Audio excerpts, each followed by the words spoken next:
नीलातुङ्गस्तनगिरितटी सुप्तमुद्बोध्य कृष्णम् पाराध्यं स्वं श्रुतिशतशिरसिद्धमध्यापयन्ती सोच्छिष्टायां सजनिगलितं या बलात्कृत्य भुङ्क्ते गोदा तस्मै नम इदमिदं भूय एवास्तु भूयः அன்னவயல் புதுவை ஆண்டாள் அரங்கற்கு பண்டு திருப்பாவை பல்பதியம் இன்னிசையால் பாடி கொடுத்தாள் நற்பா மாலை பூமாலை சூடி கொடுத்தாளை சொல்லு சூடி கொடுத்த சுடற்கொடியே தொல்பாவை பாடி அருள வல்ல பல்வளையாய் நாடு நீ வேங்கடவர்க்கென்ற விதி என்ற விம்மாற்றம் நாங்கடவா வண்ணமே நல்கு.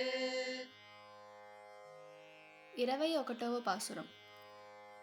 ஏத்தக்கலங்கள் எதிர்பொங்கி மீதளிப்ப மாத்தாதே பால் சொரியும் வள்ளல் பெரும் பசுக்கள் ஆத்தப்படைத்தால் மகனே அறிவுராய் ஊத்தமுடையாய் பெரியாய் உலகினில் தோத்தமாய் நின்ற சுடரே துயிலாய் மாத்தாருனக்கு வழி தொலைந்து உன் வாசற்கண் ஆத்தாது வந்து உன் அடி பணியுமா போலே போற்றியாம் வந்தோம் புகழ்దేలోర్ ఎంబావాయ్. గోపికలు పురుషకార భూతురాలైన నీలాదేవిని మేల్కొల్పారు. ఆమె మేలుకొని, నేను మీలో ఒక దానిని కదా, నన్ను ఆశ్రయించిన మీకు ఎన్నడూ లోపముండదు. రండి, మనమందరం కలిసి శ్రీకృష్ణుని మేల్కొలిపి అర్థిద్దాం అని తాను వచ్చి గోపికలతో కలిసి శ్రీకృష్ణ భగవానుని దగ్గరికి వారిని తీసుకెళ్లి మేల్కొల్పుతున్నారు. శ్రీ మహాలక్ష్మి కూడా జీవకోటిలోనిదే. ఆమె భగవానుని నిత్యానపాయిని అనగా ఎన్నడూ విడిచి ఉండని తత్వం. పరాశర మహర్షి ఇంద్రకృత శ్రీస్తుతిలో ఈ విషయాన్ని తెలియచేశారు.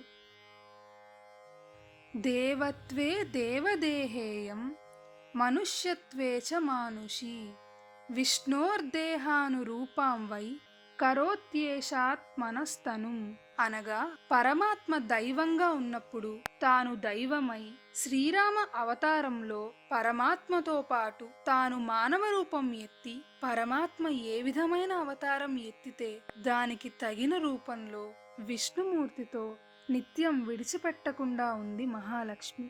అమ్మ జీవకోటిలోనిదే అయినా జీవులను పరమాత్మతో చేర్చడంలో ఘటికురాలు. జీవులు పరమాత్మను చేరిన తర్వాత ప్రాప్యమైన శ్రీమన్నారాయణునితో తాను కూడా చేరి ఉండడం వల్ల ప్రాప్యమవుతుంది. ఇలా జీవత్వము, ఘటికత్వము, ప్రాప్యత్వము అనే 3 లక్షణాలు గల శ్రీ మహాలక్ష్మిని ఘటికురాలుగా ఇప్పటి వరకు ఆశ్రయించారు గోదాదేవి. ఆమె కూడా గోపికలతో చేరి ఉపాయత్వం, ఉపేయత్వం అనే 2 లక్షణాలు గల పరమాత్మలోని ఉపాయత్వాన్ని ఇక అర్థించి ఇతర ఉపాయాలను పరిత్యాగం చేసి పూర్తి మనసుతో నిన్నే ఆశ్రయించామని పరమాత్మను మేల్కొల్పుతున్నారు. సర్వేశ్వరుని యందు ప్రీతి లేనివారు బాణములకి లొంగి వానికి వశవర్తులైనట్లే ప్రీతి కలవారు గుణాలకి లొంగి వానికి వశవర్తులవుతారు. సర్వేశ్వరుని యందు ప్రీతి లేనివారు బాణములకి లొంగి వానికి వశవర్తులైనట్లే ప్రీతి కలవారు గుణాలకి లొంగి వానికి వశవర్తులవుతారు. శత్రువుల వలె భక్తులకి కూడా దాస్యం తప్పదు. భగవత్ ప్రీతి కలవారు సర్వేశ్వరుని సౌలభ్య సౌశీల్యాది గుణాలచే జయింపబడి దాసులవుతారు. ముందు పాసురాలలో నందగోపుని శౌర్యం, నాయకత్వం, ధార్మికత్వం, భుజబలం గురించి వర్ణించారు. ఈ పాసురంలో గోసమృద్ధిని వర్ణించారు గోదాదేవి.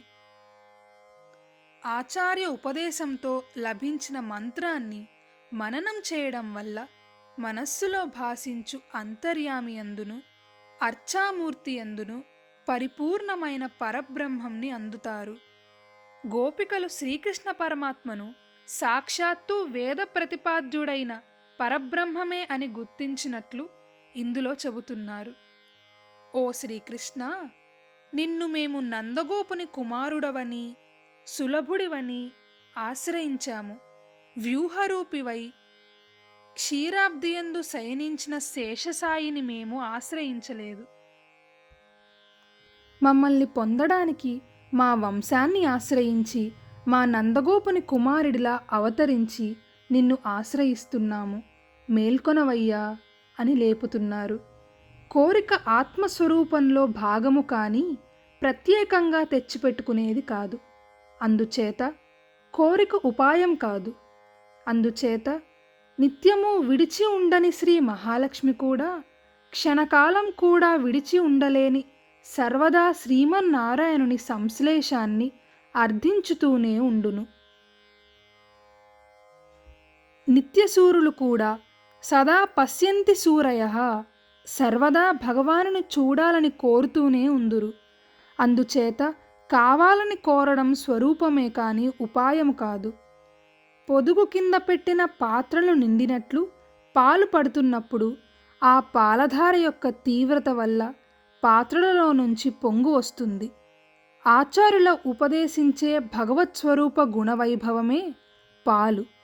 దానిని గ్రహించే శిష్యులు పాత్రలు. జ్ఞానాధికులైన ఆచార్యత్వ పూర్తిగల శిష్యులు ఎందరో కలవాడు నందగోపుడు. పురాణాలయందు రత్నమని విష్ణు పురాణాన్ని ప్రవచించిన పరాశరమునిని శ్రీ యామునాచార్యులు ఉదారులని అన్నారు. ఇలా శ్రీ నమ్మాళ్వారు, శ్రీ తిరుమంగయాళ్వార్లు మహాజ్ఞానులైన ఆచార్యులు ఉదారములైన గోవులు వంటివారు. ఈ ఔదార్యము శ్రీకృష్ణ సంబంధము చేత వీరికి లభించింది. ఈ పాసురం ద్వారా ఆచార్యునికి ఉండవలసిన 5 లక్షణాలను వివరిస్తున్నారు. మొదటిది, భగవానుని యందు ప్రీత్యతిశయంతో రక్షకుడైన పరమాత్మను తాను రక్షింపవలననే భావం కలిగి మంగళాశాసనము చేయువారే ఉండవలను. రెండవది, తనకు లభించిన భగవదనుభవంను తానొక్కరే అనుభవిస్తూ ఉండలేక ఇతరులకు కూడా దానిని ఆహ్వానించి అందించువారు. మూడవది, అట్టి భగవదనుభవానికి సాధనమైన తిరుమంత్రాన్ని ప్రసాదించి భగవానుడే ధారకంగా, పోషకంగా, భోగ్యంగా ఉండు దశను కలిగించువారు. నాలుగవది, శిష్యులకు గాని తనకు గాని భగవదనుభవం కలగకుండా విరోధించే శత్రువులతో పోరాడి వెనుక నెట్టుటలో జంకని భుజాలు కలవాడు. గజము వంటి పరమాత్మను వశపరుచుకునేవారు. ఐదవది, పై విధంగా తాను అనుభవించిన దానిని శిష్యులకు ఉదారంగా అందింపదగిన వాగ్వైభవం కలవారు. అట్టి వాగ్వైభవం కలిగిన ఉదారులైన జ్ఞానాధికులైన శిష్య సంతతి సమృద్ధిగా కలవారు. ఇట్టి లక్షణాలు గల ఆచార్యునకు తండ్రికి కుమారుడు విధేయుడైనట్లు పరమాత్మ విధేయుడై ఉండును. భగవత్ప్రాప్తిని కలిగించడంలో మహాలక్ష్మి, ఆచార్యులు మధ్యవర్తులై ఉంటారు. వారి సంబంధాన్ని మనం అనుసంధానం చేసుకున్నప్పుడే పరమాత్మ మనపై కటాక్షం ప్రసరిస్తున్నారు. అందుకే గోపికలు ఈ పాసురంలో మా ఆచారణకు వశవర్తి అయినవాడా, మా నందగోపుని కుమారుడా, మేలుకో అని పరమాత్మను మేలుకొల్పుతున్నారు గోదాదేవి. అలానే సర్వేశ్వరుని నిరూపాధిక శేషత్వమును ఎరిగి శ్రీమన్నారాయణుని పాదాలను చేరినవారు స్వస్వాతంత్ర్యం, అన్యశేషత్వం, స్వరక్షణ యత్నం, బాంధవ ప్రీతి, విషయాసక్తి అనే వాటిని స్వీకరించకుండా భగవత్పాదారవింద శరణాగతులై మంగళమునే పాడుకుంటూ ఉంటారు.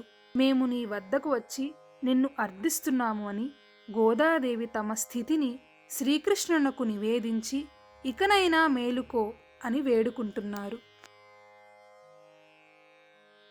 ఇప్పుడు పాసురాన్ని మరొకసారి అనుసంధానం చేసుకుందాం.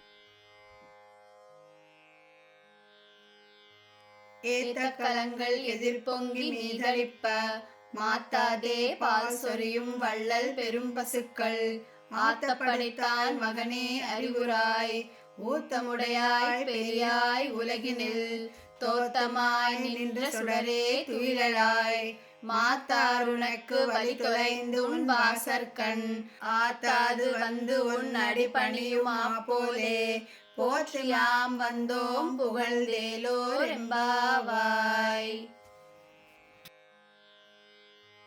ஆண்டாள் திருவடிகளே சரணம்.